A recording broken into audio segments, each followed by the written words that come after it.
اس میں اللہ تعالیٰ جل شانہ نے اس شخص کی کہانی کو بیان کیا ہے جو قیامت کے دن جہنم کی طرف جا رہا ہوگا۔ کچھ لوگ اسے پوچھیں گے ما سلککم فی سقر، کہ تم جہنم میں کیوں جا رہے ہو؟ تو وہ جواب میں کہے گا لم نک من المصلین، کہ ہم نماز نہیں پڑھا کرتے تھے۔ آج جہنم میں جانے کا سبب نماز نہ پڑھنا ہے۔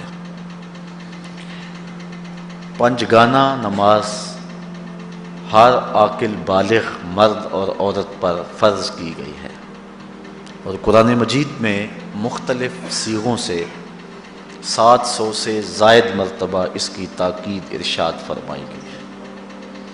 سینکڑوں احادیث نماز کی تاکید، فضائل، ادا کرنے کی ترغیب اور نہ پڑھنے پر ترہیب میں وارد ہیں۔ اگر کوئی شخص نماز کا انکار کرتا ہے تو وہ دائرہ اسلام سے خارج ہے، لیکن اگر کوئی سستی کی وجہ سے نماز نہیں پڑھتا، صرف سستی کی وجہ سے نہیں پڑھتا، اللہ کا حکم جانتا ہے، اس کو کہا جائے آؤ نماز کو، تو وہ آگے سے مذاق نہیں کرتا یا نماز کا تمسخر یا استحقار نہیں کرتا، بلکہ بس اپنی سستی کی وجہ سے مسجد میں نہیں آتا۔ جو نماز کو ہلکا جانے، خفیف جانے، وہ بھی دائرہ اسلام سے خارج ہے اور کافر ہے۔ لیکن جو شخص اس کو اللہ کا حکم جانتا ہے اور اس کو پڑھنا اپنے اوپر ضروری سمجھتا ہے، لیکن سستی کی وجہ سے پڑھ نہیں سکتا، تو اس کے بارے میں علماء کی آراء مختلف ہیں۔ حضرت امام اسحاق اور حضرت امام احمد رضی اللہ تعالی عنہما آپ تو فرماتے ہیں کہ ایسا شخص کافر ہے اور اس کو قتل کرنا واجب ہے۔ حضرت امام مالک کا قول ہے کہ، اور امام شافعی کا بھی یہی قول ہے، وہ بھی کہتے ہیں کہ اس کو قتل کیا جائے گا اور بطور حد قتل کیا جائے گا۔ حضرت امام اعظم امام ابو حنیفہ علیہ رحمہ آپ فرماتے ہیں کہ بے نمازی کو قتل نہیں کیا جائے گا، بلکہ اس پر تعزیر نافذ ہوگی۔ یہ حاکم وقت کی ثوابدید پر ہے کہ وہ اس پر کیا سزا دیتا ہے، اور فرمایا اس کو 7 قید کیا جائے گا اور توبہ کے لیے اس کو زور دیا جائے گا۔ اگر وہ توبہ کر لے تو اس کو قید سے باہر نکال لیا جائے گا، ورنہ اس کو قید رکھا جائے گا۔ صحابہ کہتے ہیں کہ ہم کسی عمل کے تارک کو کافر نہیں سمجھتے تھے سوائے نماز کے تارک کے، اور آقا کریم علیہ السلام کا ایک فرمان ہے من ترک الصلاۃ متعمدا فقد کفر جہارا، جس نے جان بوجھ کے نماز چھوڑی اس نے اعلانیہ کفر کیا۔ امام اعظم امام ابو حنیفہ علیہ رحمہ وہ فرماتے ہیں کہ یہ حدیث محل ترہیب میں ہے، گویا اس نے کافروں والا کام کیا، اس لیے آپ یہ فتویٰ دیتے ہیں کہ اس کو قید کیا جائے گا اور نماز کی پابندی کا زور دیا جائے گا، اور وہ توبہ کرے تو اس کو چھوڑ دیا جائے گا۔ لیکن باقی ائمہ بعض کہتے ہیں اس کو حداً قتل کیا جائے، اور امام اسحاق اور امام احمد کہتے ہیں اس کو قتل کرنا واجب ہے۔ تو بے نمازی جو اللہ کے حکم کی پابندی سستی کی وجہ سے نہیں کرتا، یہ اس کے لیے حکم ہے۔ جو شخص تحقیر کرتا ہے نماز کی، ہلکا جانتا ہے، تمسخر اڑاتا ہے یا اس کا انکار کرتا ہے، تو اس کے بارے میں علماء کے اندر کوئی اختلاف نہیں ہے، وہ ائمہ اربعہ کے نزدیک کافر ہے، دائرہ اسلام سے خارج ہے، مرتد ہے۔ لیکن سستی کی وجہ سے نماز نہ پڑھنے والا، اس کے بارے میں علماء کا یہ موقف ہے۔ حضرت غوث اعظم الشیخ سید عبد القادر جیلانی علیہ رحمہ آپ فرماتے ہیں کہ بے نمازی کو مسلمانوں کے قبرستان میں دفن نہ کرو۔ حضرت سلطان باہو علیہ رحمہ آپ کا قول ہے کہ بے نمازی سے خنزیر بھی پناہ مانگتا ہے۔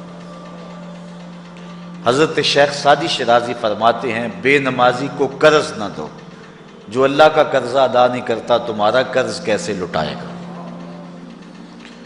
اب آئیے ہم حضور علیہ السلام کے فرامین دیکھتے ہیں اس حوالے سے۔ حضرت جابر بن عبداللہ انصاری رضی اللہ تعالی عنہ سے مروی ایک روایت جس کو امام ابو داؤد نے روایت کیا، امام نسائی نے روایت کیا، دیگر محدثین نے روایت کیا۔ آقا کریم نے ارشاد فرمایا بین الرجل و بین الکفر ترک الصلاۃ، آدمی اور کفر کے درمیان ترک صلاۃ ہے، یعنی بندہ مومن اور بندہ کافر کے درمیان ترک صلاۃ ہے۔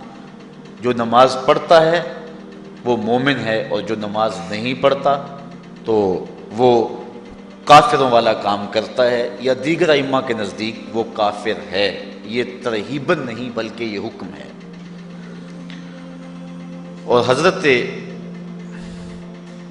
نبی رحمت صلی اللہ علیہ وسلم کا ایک دوسرا فرمان ان الفاظ کے ساتھ ہے بین الرجل و بین الشرک والکفر ترک الصلاۃ، شرک و کفر اور بندہ مومن کے درمیان نماز ترک کرنا ہے۔ حضرت امام ابن ماجہ نے ان الفاظ کے ساتھ روایت کو نقل کیا ہے بین الکفر والایمان ترک الصلاۃ، ایمان اور کفر کے درمیان نماز کا ترک کرنا ہے۔ اور آقا کریم علیہ السلام کا وہ فرمان جو حضرت انس سے مروی ہے، اس کو طبرانی نے اپنی موجم میں لکھا، بھی آپ کے سامنے میں نے رکھا، کہ حضور نے فرمایا من ترک الصلاۃ متعمدا فقد کفر جہارا، جس نے جان بوجھ کے نماز چھوڑی اس نے اعلانیہ کفر کیا۔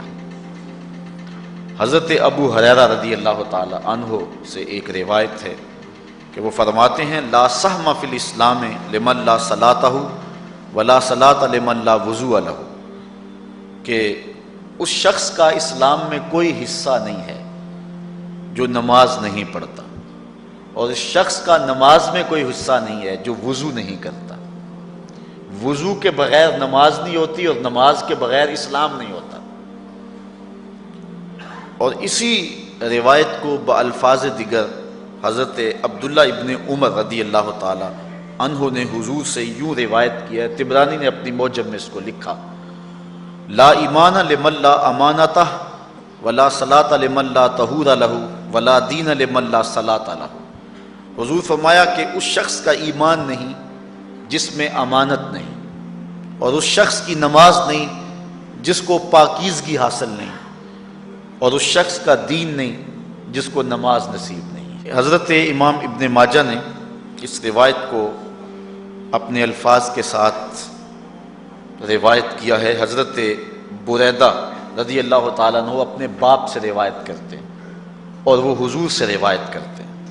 حضور علیہ السلام نے ارشاد فرمایا ان العہد الذی بیننا و بینہم الصلاۃ فمن ترکھا فقد کفر، کہ ہمارے اور ان لوگوں کے درمیان جو معاہدہ ہے وہ نماز کا ہے، جس نے نماز کو چھوڑ دیا اس نے کفر کیا، یعنی ہمارا اور ان کا پھر اب معاہدہ باقی نہیں رہے گا۔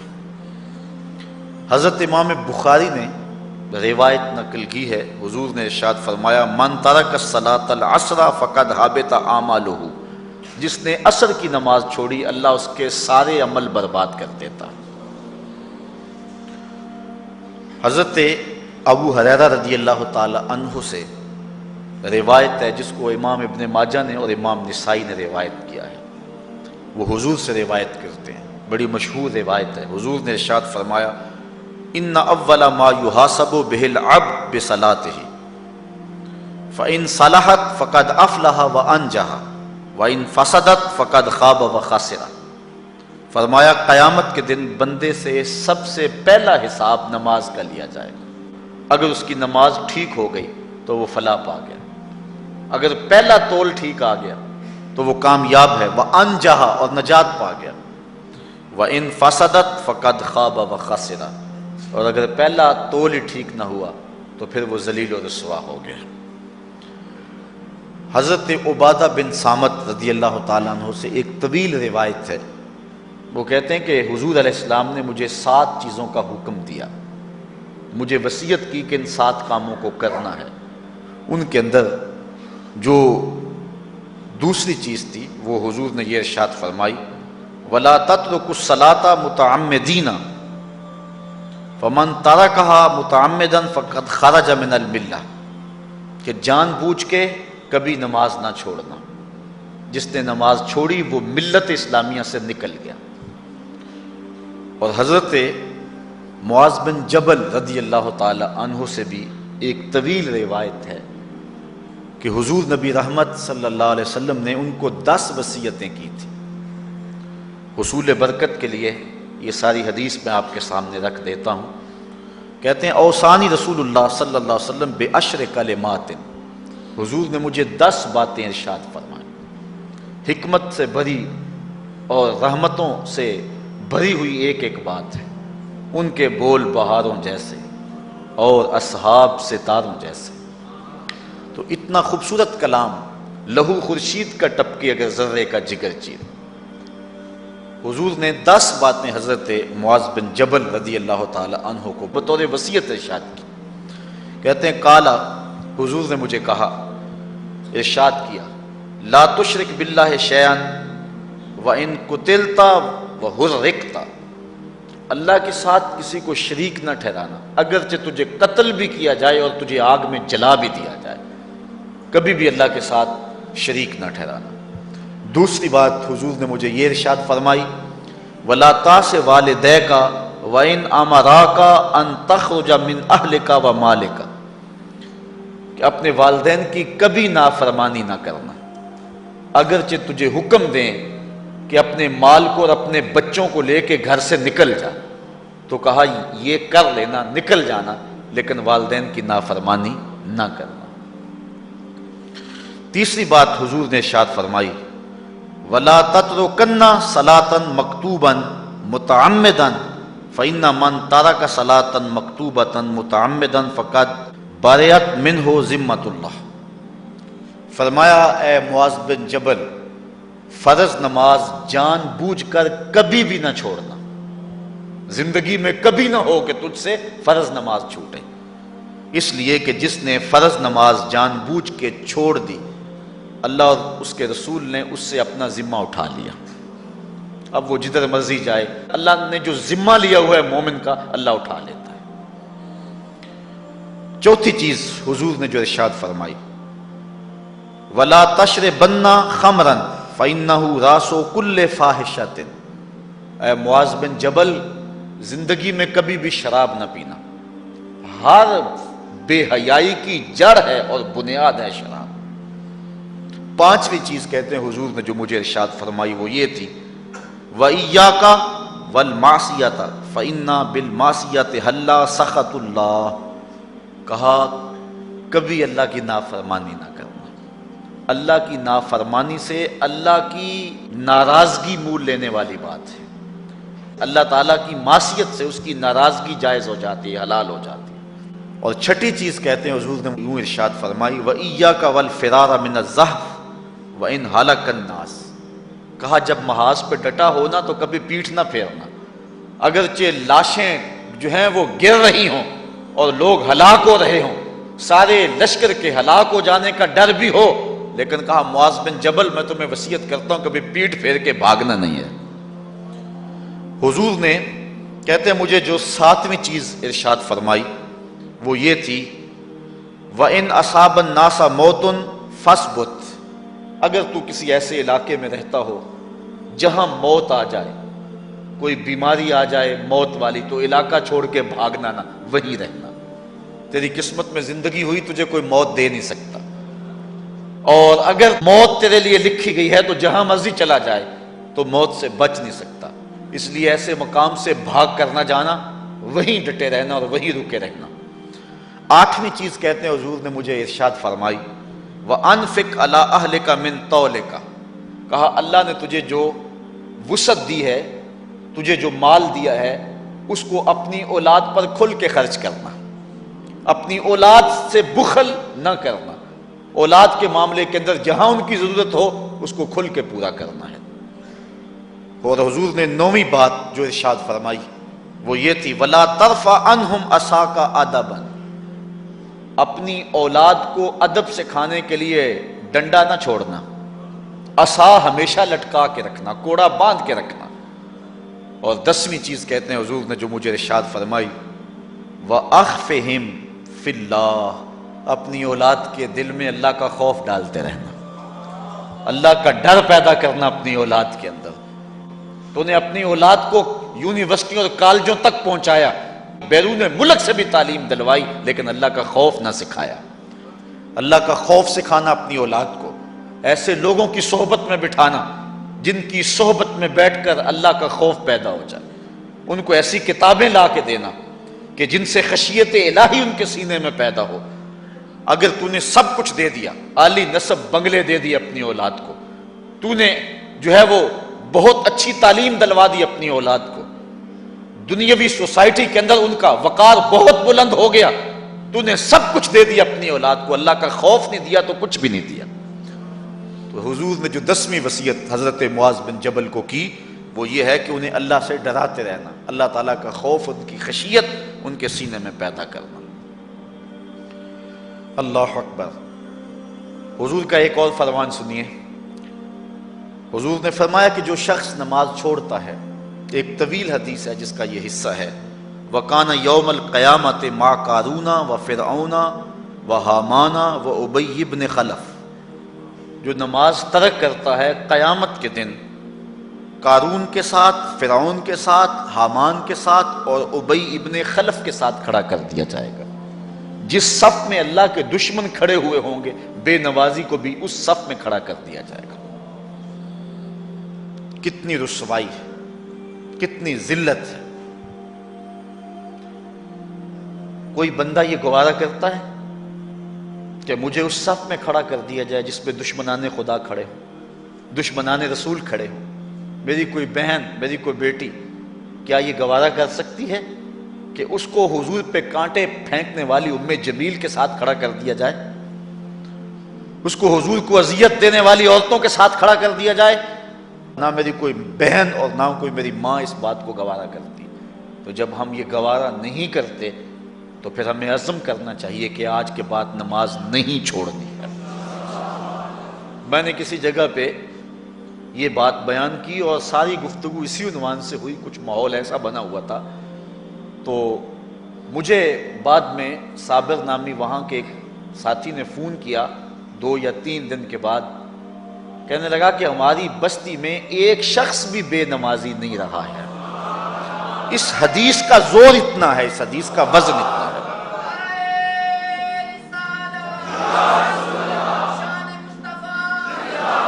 تو کوئی شخص یہ گوارا کرتا ہے کہ مجھے دشمنان خدا کی صف میں کھڑا کر دیا جائے، جن دشمنوں کے چہروں پہ تارکول ملی ہوئی ہوگی اور ان پر لعنتیں برس رہی ہوں گی، اور دنیا کے اوپر سب سے رسوائی زیادہ ان لوگوں کو ہوگی، تو کوئی شخص بھی یہ گوارا نہیں کرتا۔ ہم تو ان کے سائے سے بھی بچنا چاہتے ہیں۔ میرے مالک، ہمارا حشر ان کے ساتھ نہ کرنا، ہمارا حشر تو ابو بکر و عمر کے ساتھ کرنا، ہمارا حشر تو عثمان غنی کے ساتھ کر دینا، ہمارا حشر تو مولا کائنات کے ساتھ کر دینا۔ مالک، ہمارا حشر بریلی کے امام احمد رضا کے ساتھ کر دینا، ہمارا حشر امام غزالی کے ساتھ کر دینا، بلال حبشی کے ساتھ کر دینا۔ ہماری آرزویں تو یہ ہیں، ہماری تمنائیں تو یہ ہیں۔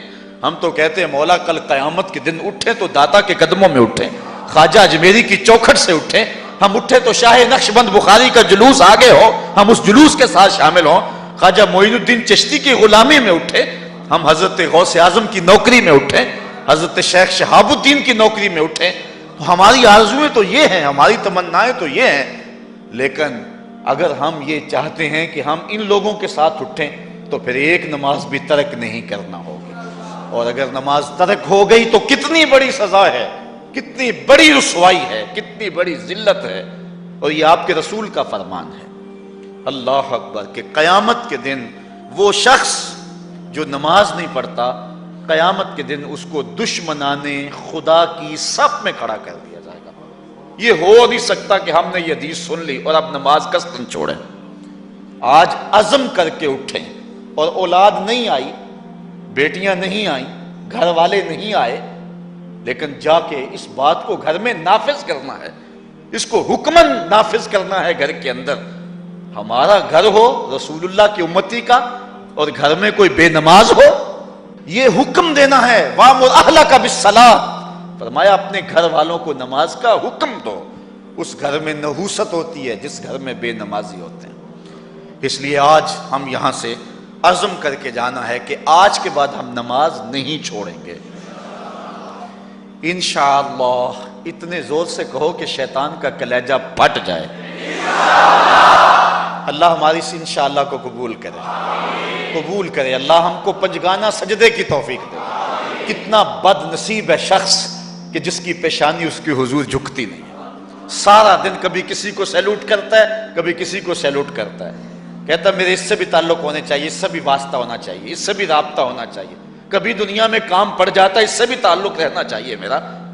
کہاں کہاں صبح سے لے کر شام تک سلوٹ مارتا ہے، ایک اللہ کے حضور نہیں جھکا جاتا۔ اقبال علیہ رحمہ کہتے ہیں ایک سجدہ جسے تو گراں سمجھتا ہے، ہزار سجدے سے آدمی کو دیتا ہے نجات۔ آؤ اللہ کے حضور بندگی کا سر جھکائیں۔ تو یہ کتنی عبرتناک جو ہے اور کس قدر جو ہے وہ فکر انگیز حدیث ہے۔ وَقَانَ يَوْمَ الْقِيَامَةِ مَعَ قَارُونَ وَفِرْعَوْنَ وَحَامَانَ وَأُبَيِّ بْنِ أَبِي خَلْف، وہ شخص ان بد نصیب لوگوں کے ساتھ کھڑا ہوگا جس کو نماز کی توفیق نہیں ہے۔ آپ نے حدیث علماء سے بارہا سنی، حدیث طویل ہے۔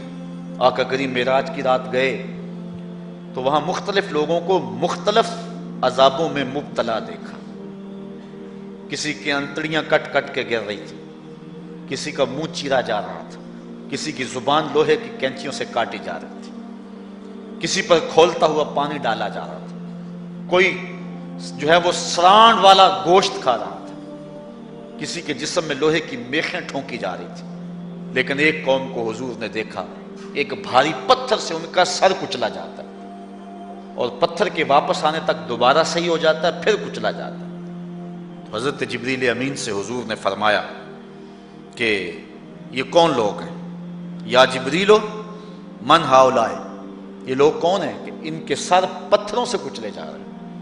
قال ہاؤلائے الذین تثاقلت رؤوسہم عن الصلاۃ المکتوبہ، کہا یہ وہ بد نصیب لوگ ہیں کہ فرض نمازوں سے جن کے سر بوجھل رہتے تھے، نماز پنجگانہ فرض بھی نہیں پڑھا کرتے تھے، یہ وہ بد نصیب ہیں، آج ان کے سر کوٹے جا رہے ہیں۔ یہ تھوڑی سی زندگی ہے، تھوڑی سی زندگی ہے، 60-70 سال بڑی زندگی ہو وہ مگر نصیب ہو جائے تو پتہ نہیں ہے کہ کل ہمارا آنے والا کہاں ہے۔ کتنا غافل اور بد نصیب ہے وہ شخص کہ جس کو سجدہ نصیب نہیں ہے۔ سجدہ تو بندگی کا نام ہے۔ زندگی آمد برائے بندگی، زندگی بے بندگی شرمندگی۔ بندہ تو ہے ہی بندگی میں۔ کسی شخص نے راستے میں جاتے جاتے چائے کی پیالی پلا دی ہو نا بازار میں، تو ہم جب بھی اس گلی سے گزرتے ہیں اس کو سلوٹ کر کے جاتے ہیں، السلام علیکم۔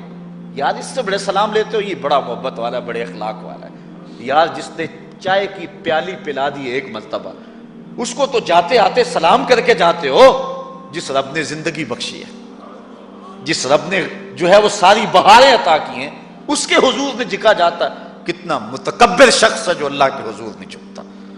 اللہ اکبر۔ کہا یہ وہ بد نصیب لوگ ہیں فرض نمازوں سے جن کے سر بوجھل رہا کرتے تھے۔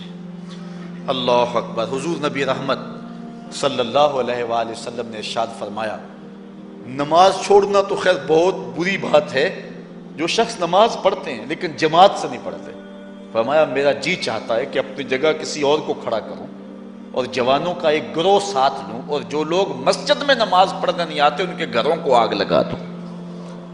رحمت للعالمین آقا فرما رہے ہیں کہ ان کے گھروں کو آگ لگا دوں۔ کتنا غصہ ہے ان لوگوں پر کہ جو مسجد میں آ کر نماز نہیں پڑھتے، اور جو پڑھتے ہی نہیں، اس دور میں تو کوئی تھا ہی نہیں کہ مومن ہو نماز نہ پڑھتا ہو۔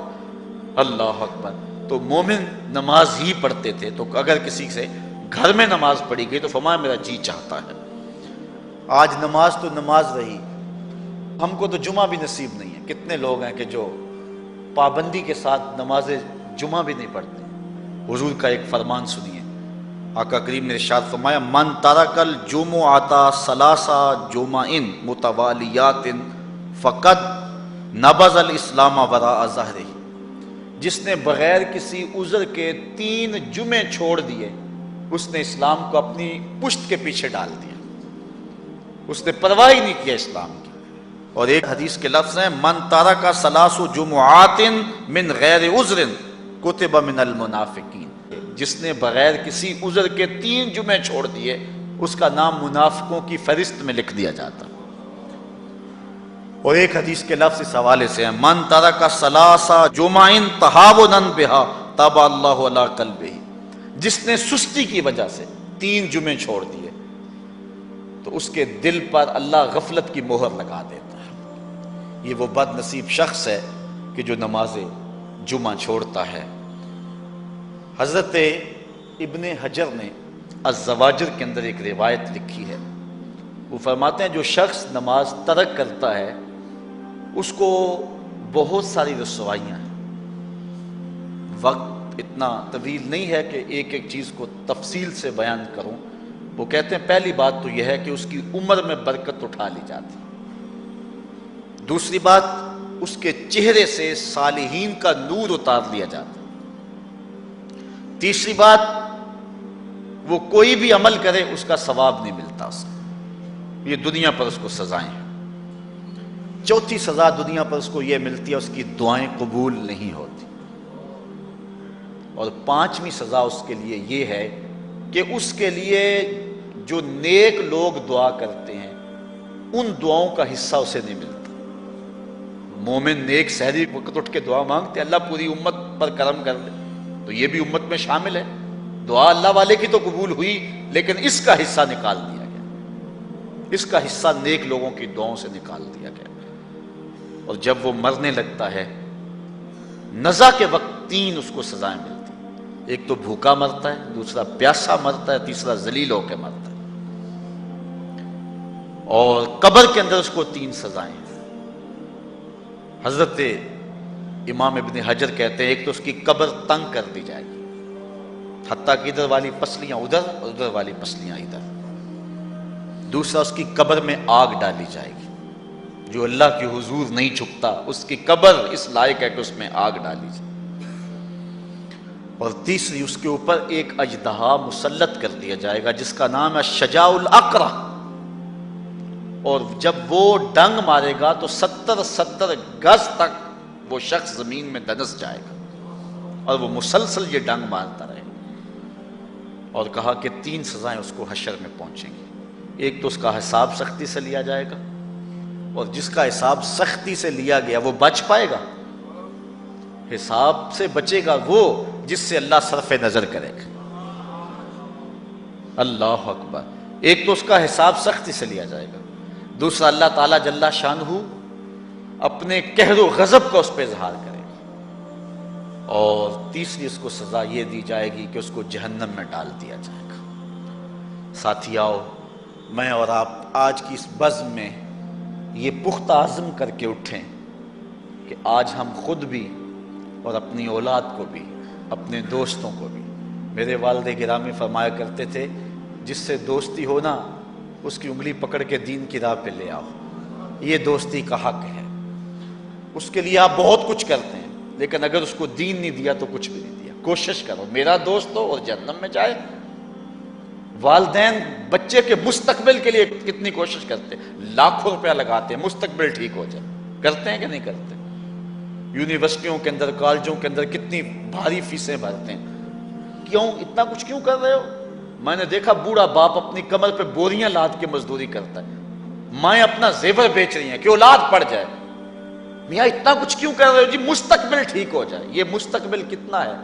20-25 سال کا، اور جو اصل مستقبل ہے اس کی فکر ہی نہیں کسی کو۔ اصل مستقبل تو وہ ہے، اللہ اکبر۔ بیرون ملک جائے بیٹا تو ماں کہتی ہے بس دعا کرو کہ میرا بیٹا خیریت سے پہنچ جائے۔ بیٹی کی شادی کرتی ہے تو ماں کہتی ہے دعا کرو کہ اپنے گھر میں اس کو چین مل جائے۔ کسی کا انٹرویو ہوتا ہے، لوگ کہتے ہیں جناب دعا کرو کہ اس انٹرویو میں وہ کامیابی سے گزر جائے۔ میں کہتا ہوں جب قبر میں اترتا ہے پھر کسی نے آ کر کبھی نہیں کہا کہ دعا کرو مشکل گھڑی آ گئی ہے خیریت سے گزر جائے۔ اصل امتحان تو یہ ہے، اگر اس امتحان سے گزر گیا تو کامیابی اور بامرادی۔ یہ تھوڑا سا مستقبل دنیا کا، اس کے لیے ہم کتنے پیسے لگا دیتے ہیں، سب کچھ اولاد کو آتا ہے، ہر شے فر فر پڑھتے اور بولتے ہیں، دعائے قنوت بھی نہیں آتی ہوتی. تو ہم اپنی اولاد کے لیے دین کا تحفہ اس کو کبھی نہ چھوڑیں. اللہ اکبر. کوشش کریں، محنت کریں. حضور نبی رحمت صلی اللہ علیہ وآلہ وسلم نے ان بد عمل واعظین کی بات بھی کی ہے کہ جو لوگوں کو نیکی کا حکم دیتے ہیں اور خود اس پہ عمل نہیں کرتے. آج ہمارے کچھ واعظین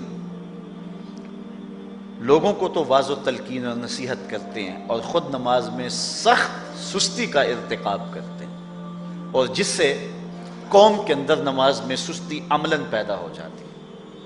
کوئی عرس کی تقریب ہو، کوئی محفل نعت ہو، کوئی جلسہ ہو، کوئی شادی کی تقریب ہو، نماز کے وقت کا پورا پورا خیال رکھا کریں اور اس بات کا لحاظ رکھا کریں. بلکہ ہمارے ہاں ایک عجیب سا فیشن ہے اور عجیب سی بات ہے، میں بڑا حیران ہوا کرتا ہوں کہ عشاء کے بعد جب جلسے ہوتے ہیں نا ہمارے مساجد کے اندر، تو مغرب سے اعلان شروع ہو جاتا ہے آج رات فلاں صاحب خطاب فرمائیں گے، اور پھر جب نماز عشاء ہوتی ہے تو ہمارا نقیب محفل کھولتا ہے لاؤڈ سپیکر اور وہ اعلان کرتا ہے حضرات جماعت ہو چکی ہے، اب مسجد میں آ جائیں. یعنی یہ نماز کو ہلکا کرنے والی بات ہے. ان کو کہا جا رہا ہے کہ بلکہ بعض تو کہہ دیتے ہیں جس کا تمہیں ڈر تھا وہ گزر گئی ہے، اب آ جاؤ. کیا لینا ہے جلسے میں آ کر اگر نماز ہی نہیں پڑھنی ہے تو؟ ممبر و محراب کے جو ذمہ دار ہیں ان سے جو ہے وہ عجیب و غریب قسم کی جو ہے وہ حرکات سکنات سرزد ہو رہی ہیں. یہ جو جہل نقیبوں کا ایک غول آ گیا نا، یہ بھی ایک بہت بڑی مصیبت ہے. ایک تو بے تحاشا القاب، دوسرا دین کی روح سے ناشنائی. وہ کسی نے کہا تھا نا کہ پہلے حضرت غوث پاک ولی بناتے تھے، چور سے کتب بناتے تھے، آج کل ہم بناتے ہیں. کہا تم کیسے؟ کہا ہمیں پتہ ہوتا ہے یہ چور بیٹھا ہوا ہے، ہم کہتے ہیں غوث زماں اور کتب دوران.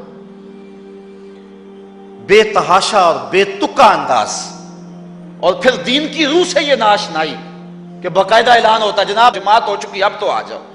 تو کیا کرنا ہے ساری رات جاگ کے اگر عشاء کی نماز ہی نہیں پڑھی تو نماز کو ہلکا کیا گیا ہے. اسی طرح جلسہ لمبا ہو رہا ہے اور نماز کا وقت سکڑ رہا ہے. ان چیزوں کا التزام کرنا ہے، ہم نے کوشش کرنی ہے. اور یہ بھی ایک مصیبت ہے کہ دربار بڑا اونچا ہے اور مسجد کے اندر جانوروں کی بینٹیں پڑی ہوئی ہیں. حیثیت تو مسجد کی ہے، دربار کی تو ثانوی حیثیت ہے. دربار پہ 3 کروڑ روپیہ لگا ہوا ہے اور مسجد میں چٹائیاں بھی موجود نہیں ہیں. اپنے بھی خفا مجھ سے ہیں بیگانے بھی ناخوش، کہ زہر حلاحل کو کبھی کہہ نہ سکا کند، بات وہی کہتا ہوں سمجھتا ہوں جسے حق، نہ ابلہ مسجد ہوں نہ تہذیب کا فرزند. ہم نے ان چیزوں کو دیکھنا ہے. اچھا بعض والدین کی ایک سستی ہے، وہ آتے جناب تعویذ کر دو ہماری اولاد نماز نہیں پڑھتی، بچے نماز نہیں پڑھتے، اور کہتے ہیں جی ہماری تو چلو گزر گئی، ہم تو نہیں پڑھتے یہ تو پڑھیں. میں کہتا ہوں یہ کیوں پڑھیں جب تم نہیں پڑھتے؟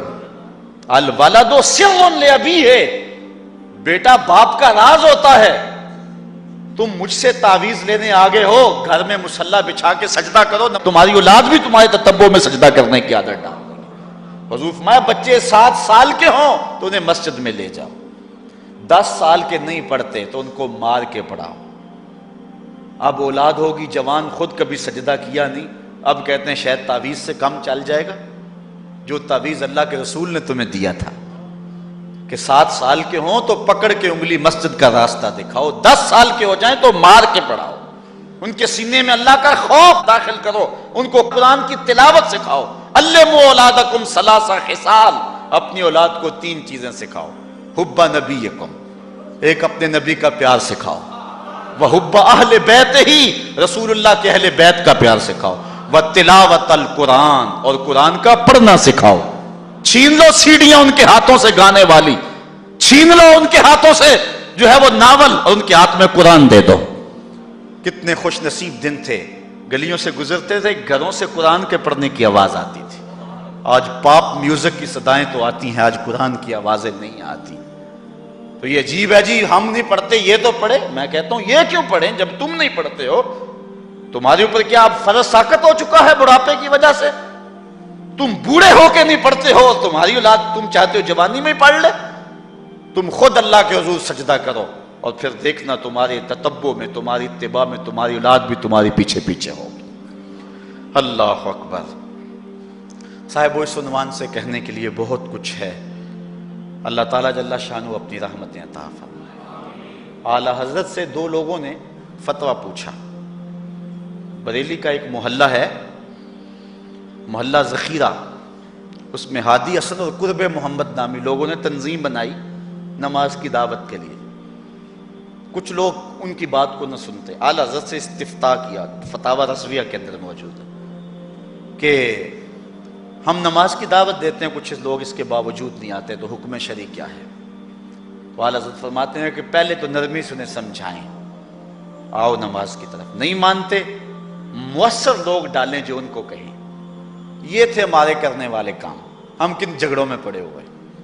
مؤثر معاشرے کے لوگ تلاش کریں اور ان کو سمجھائیں، جن کی وہ مانتے ہیں، ٹالتے نہیں، ان سے سمجھائیں ان کو۔ آپ فرماتے ہیں اگر ان کے سمجھانے سے بھی نہیں سمجھتے تو فرمایا فتویٰ پھر یہ ہے، ان سے بائیکاٹ کر دیں، ان سے ترک کلام کر دیں، ان سے گفتگو چھوڑ دیں۔ ہم نے تو کبھی بیٹوں سے نہیں چھوڑی گفتگو، بیوی بے نماز ہو ہم ہر شے بیوی سے منوا لیتے ہیں۔ کبھی کہا تیرے ہاتھ کی پکی روٹی نہیں کھاؤں گا اگر تو نماز نہیں پڑھتی؟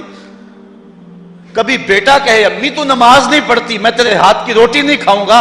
جو ماں بیٹے کے لیے سب کچھ کرتی ہے، کتنے دکھ جھیلتی ہے، کسی کے گھر کے برتن مانجنے پڑے وہ بھی مانجتی ہے، کیا بیٹے کی خواہش پہ نماز نہیں شروع کر دے گی؟ جب عادت ڈالے گی تو پھر اللہ دل میں بھی وہ محبت ڈال دے گا۔ کیونکہ ہمارا تو اتنا ہی کام ہے نا، حضرت بایزید بسطامی نے یہی کیا تھا نا۔ حضرت بایزید بسطامی علیہ رحمہ بسطام کے لوگوں کی تربیت کر رہے ہیں، کسی محلے کے کونے میں آ کر ایک فاحشہ عورت بیٹھ گئی، لوگوں کا دین ایمان اجاڑنے لگی۔ کسی نے کہا بایزید تیرا شہر لٹ رہا ہے، جس کو تو اشکوں سے سیراب کیا تھا اور سجدہ ہائے سحرگاہی سے جس شہر کو نور بخشا تھا، تیرا شہر لٹ رہا ہے۔ کہا کیا ماجرا ہوا؟ لوگوں نے کہانی سنائی۔ بایزید بسطامی صبح مصلی اٹھایا اور جا کے اس فاحشہ عورت کے دروازے پہ مصلی بچھا لیا۔ اب جو بھی گاہک آتا بایزید بسطامی کو بیٹھا ہوا دیکھ کے راستہ بدل لیتا۔ اس نے انتظار کیا، رات کے اندھیرے گہرے ہو گئے، آج کوئی گاہک ہی نہیں آیا۔ اس نے کھڑکی سے جھانک کر کے دیکھا ایک بوڑھا بابا بیٹھا ہوا ہے، ہاتھ میں تسبیح ہے، مصلی بچھایا ہوا ہے۔ نیچے اتر کر کے کہا بابا اللہ کو یاد کرنے کے لیے اور تھوڑی جگہ ہیں، تجھے میرے گھر کی گلی ہی ملی، میرا راستہ روک لیا۔ بابا کہنے لگا کیا مسئلہ ہے تجھے؟ کہا میرے گاہک رکے ہوئے ہیں۔ کہا آج میں تیرا گاہک ہوں، بتا تیری رات کی قیمت کتنی ہے؟ اللہ اکبر۔ حضرت بایزید بسطامی نے قیمت طے کی، اس کے گھر کی جب چھت چڑھنے لگے نا سیڑھیاں، لوگ دیکھ رہے تھے۔ کہا مالک اگر بایزید بھی اجڑ گیا تو روشنی کہاں سے لیں گے؟ بایزید بھی ایک فاحشہ عورت کے کوٹھے پہ چڑھ رہا ہے، اگر یہ بھی چراغ بجھ گیا تو زمانے کو اجالا کہاں سے ملے گا؟ لیکن قدرت کو کچھ اور ہی منظور تھا۔ اس سے کہا مصلی بچھا لے، جو میں کرتا جاؤں وہ کرتے جانا۔ پہلے وضو کیا، اس نے بھی کیا، پھر مصلی پہ آئے، وہ بھی پیچھے کھڑی ہو گئی۔ پھر بایزید قیام کیا، اس نے بھی قیام کیا۔ پھر رکوع میں گئے، وہ بھی رکوع، قوما وہ بھی قومیں۔ جب سجدے میں حضرت بایزید گئے، وہ بھی سجدے میں، تو بایزید رو پڑے۔ کہا مالک بایزید کا اتنا ہی کام تھا کہ اس کا سر تیری چوکھٹ تک جھکا دے، مالک یہاں تک لانا میرا کام تھا، دل کی دنیا بدلنا اب تیرا کام ہے۔ جب وہ سجدے میں جا رہی تھی تو فحشا تھی، جب سر اٹھایا وقت کی ولیہ بن چکے تھے۔ ایک بزرگ ہے کہتے ہیں میں بازار کے کنارے جا رہا تھا، ایک شرابی گرا ہوا تھا اور گندے پانی سے اس کا منہ گندا ہو رہا تھا۔ میرے دل میں رحم آیا، ایک انسان ہے اور یوں رسوا ہو رہا ہے۔ میں نے گندی نالی سے اس کو اٹھایا اور اٹھا کر کے جو ہے وہ اس کا منہ دھویا اور چلا گیا۔ مشہور شرابی تھا شہر کا۔ کہتے ہیں سحری کا وقت ہوا، تہجد کے لمحے آئے تو میں مسجد میں نماز پڑھنے کے لیے گیا، دیکھا کیا کہ وہ شرابی مصلی بچھا کے بیٹھا ہوا۔ میں حیران ہو گیا کہ یہ کیا ماجرا ہوا، اب صبح تو میں نے اس کو گندگی سے اٹھایا ہے اور اس کا منہ دھویا ہے۔ میں حیران ہوا تو ہاتف سے آواز آئی میرے بندے تو نے اس کا منہ دھو دیا تھا، میں نے اس کا دل دھو دیا۔ صاحبو ہم اپنا کام کریں، کوشش کریں، کھینچ کے لے آئیں کسی کو مسجد میں، اور پھر دیکھنا رب کے رنگ، وہ بڑا کریم ہے، وہ بڑا رحیم ہے۔ آئیے آج کی اس مجلس میں ہم یہ عزم لے کر کے جائیں. اپنے لیے میرا نہیں خیال کہ اس بڑے مجمع میں کوئی ایسا شخص اب رہے گا جو نماز چھوڑ سکے گا. انشاءاللہ نہیں چھوڑ سکے گا اللہ کی توفیق سے. یہ آپ کی آنکھوں میں تیرتے ہوئے آنسو گواہی دے رہے ہیں کہ رسول اللہ کی نگاہ بھی ہو رہی ہے اور اللہ کا کرم بھی اتر رہا ہے. میرا نہیں خیال کہ یہاں سے اٹھ کر کوئی شخص جو ہے جا کے نماز چھوڑے، لیکن اب ہم نے آگے کام کرنا ہے. اپنے گھروں میں، اپنی گلیوں میں، اپنے محلوں کے اندر لوگوں کو کھینچ کر کے مسجد کا رخ دکھانا ہے. اللہ مجھ کو آپ کو اپنی رحمتوں اور کرم نوازیوں کا نور نصیب فرمائے. وآخر دعوانا ان الحمدللہ.